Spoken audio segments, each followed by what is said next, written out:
What is this one? Withdrawing from the World Health Organization, sir. Ooh, that's a big one. So we paid $500 million to World Health when I was. Greetings to you, my dearest family. Welcome again to Direct TV, bringing to the truth with Brother Joshua. Right in today's video, I'm still here with the man of God, Reverend Dr. Chris, and my dearest family. Today's video, I'm so excited. Like I said, if you watch my previous video, towards the end, I, shared my excitement a lot on what is going on and what President Trump is actually doing already. So recently, he has actually withdrew the United States from, the World Health Organization. But let's listen to what the man of God, Pastor Chris, have been telling us for a long time now, and I'll be right back. Watch this. The first Director General of the WHO, which is called the World Health Organization. You'd think it was established for health. Well, we all thought so when we were ignorant. Until we started learning some more and discovered that what their publicly stated goals are very different from their agenda. You just heard it. That he stated that the priority of the World Health Organization, the WHO, is population control. You just heard it.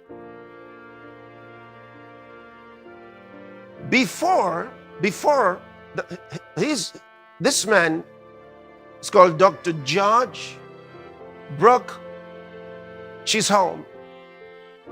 That's his name, the first Director General of the WHO. He began working on the idea for the establishment of the WHO from 1945. In 1948, he became the first Director General. A year before then, he stated that the weaponization of biology was important for nations. I'm not quoting him there. It's the substance of what he said. Because he praised the idea of nations weaponizing bacterial, how did they call it? Bacteriology. Can you imagine that? And that is the study and use of bacteria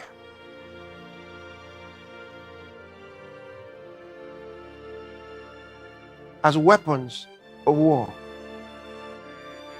So you're dealing, this is before he became the Director General. Yes. Never stopped the idea. And was more of an atheist. Because he condemned religion in its totality. At his old age.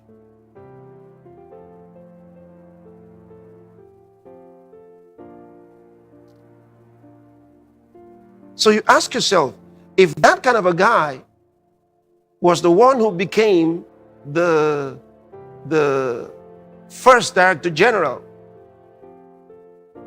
of the WHO and worked on its establishment from the beginning. So, what is the WHO? What is it?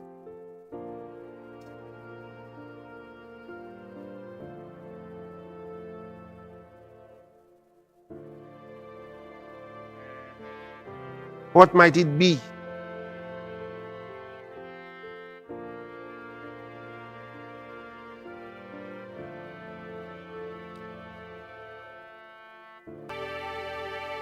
The World Economic Forum, that's led by Klaus Schwab.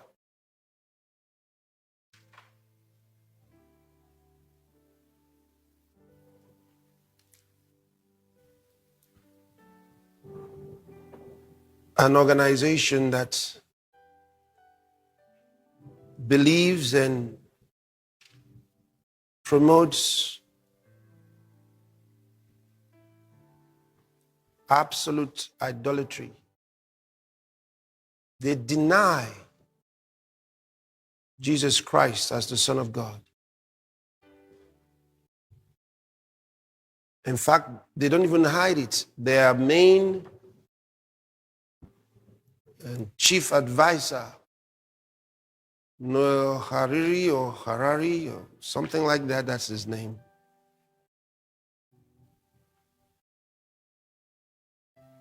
He denies the existence of God.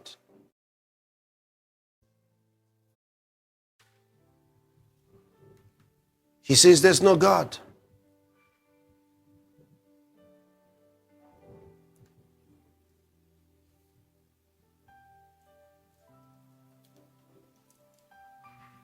You cannot be friends with such an organization. And if you're a politician or a leader of any country, you should not attend conferences organized by the World Economic Forum. You should not be a part of them. And if your company has been involved with them, dissociate yourself from them. If you own the organization, cut off from them and stop sending them money. They collect money from many companies around the world. That's the way they fund the World Economic Forum. An organization that denies the existence of God and denies that Jesus Christ is God's Son. Openly. How can you be a friend of such an organization? Let me read you what the Bible says.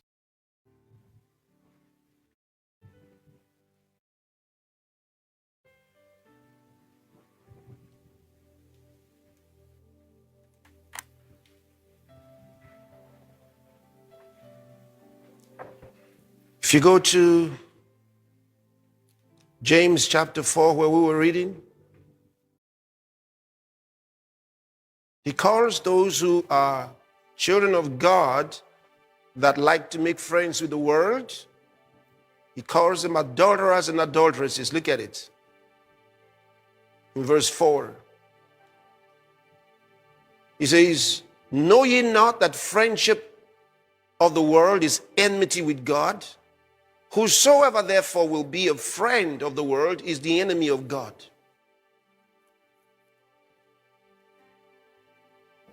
The world that denies Jesus Christ,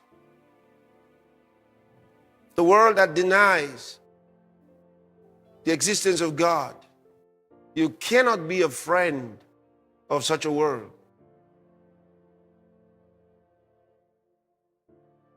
And I've just told you, the World Economic Forum openly does. And they came into an agreement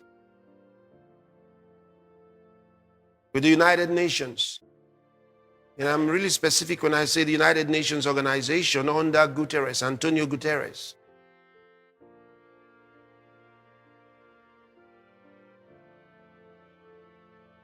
Which means they practically moved the UN into a heathenistic organization that is completely antagonistic to God, to the things of God, to the doctrines of truth that we hold dear. How can we tolerate such an organization?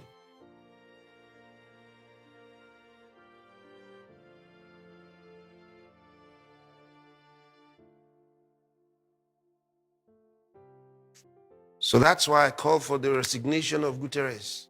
Antonio Guterres this again. He should resign. Because he moved the United Nations in a completely different direction. Openly and All right, my dearest family, there you have it with the man of God, Pastor Chris. So you see, the man of God, Pastor Chris, have been talking about these guys, and I'm very happy about what President Trump have done, and I'd like us to listen to, or watch when he actually withdrew the United States from the World Health Organization. This is very important, and I really love to see my next video. For those of you coming new to my channel, hit the subscribe button, subscribe, like today's video, guys. See my next video. Bye. What is this one? Withdrawing from the World Health Organization, sir? Ooh, that's a big one. So we paid $500 million to World Health when I was here, and I terminated it. China with 1.4 billion people. We have 350 to pay. Nobody knows what we have because so many people came in illegally, but let's say we have 325. They had 1.4 billion. They were paying 39 million, we were paying 500 million. It seemed a little unfair to me. So that wasn't the reason, but I dropped out. They offered me to come back for 39 million. In theory, it should be less than that, but and when Biden came back, they came back for 500 million. He knew that you could have come back for 39 million. They wanted us back so badly, so we'll see what happens. Mr. President, you Pretty spoke sad to about- think of it. China pays 39 million and we pay 500 million. And China's a bigger country. Mr. President, you spoke about inflation today in your remarks. What actions are you taking today that will have a direct impact for Americans on their everyday costs to bring the Well, costs down? The biggest thing and factor for inflation is energy. They screwed up my energy policy. And then they went back to it. They heard it really badly, and then they went back to it, and they started drilling more, but by that time it was too late. Many of these things that we're signing and that Doug Burgum is going to be signing, and Chris Wright, who's phenomenal at, Energy, Department of Energy, we're going to be taking we're going to make a lot of money from energy. We have more than anybody else. We're going to make a lot of money from energy. We're going to make a lot of money from tariffs. European Union charges us, they have a VAT tax of 20%, but it's really much higher than that. And that's the equivalent, almost the equivalent of a tariff. And they're tough. They're very tough. They don't take our cars. They don't take our farm product. They don't take almost anything. And yet we take their cars and we take their farm product. We take a lot from them. So, we have like a $300 billion deficit with the European Union. So we'll straighten that out with either tariffs or they have to buy our oil. The one thing they can do, oil and gas, the one thing they can do to catch up quickly, buy our oil and gas. Will you travel? And they should do that. Will you travel to China this year? Yeah, it could be. I've had the invite. Mr. President Xi President, invited I would you do it, to yeah. come this year? talking about the European Union and the tariffs, like, what do you mean when you say that European Union country like is part of BRICS? That a what? BRICS. Oh, BRICS. No, I was talking about BRICS. BRICS is 6 nations. I think it's 7 nations. And they were looking to do a number in the United States. And if they do that, they won't be happy about what's going to happen to them. Are you still considering a universal tariff, Mr. President, on all countries? I may, yeah, but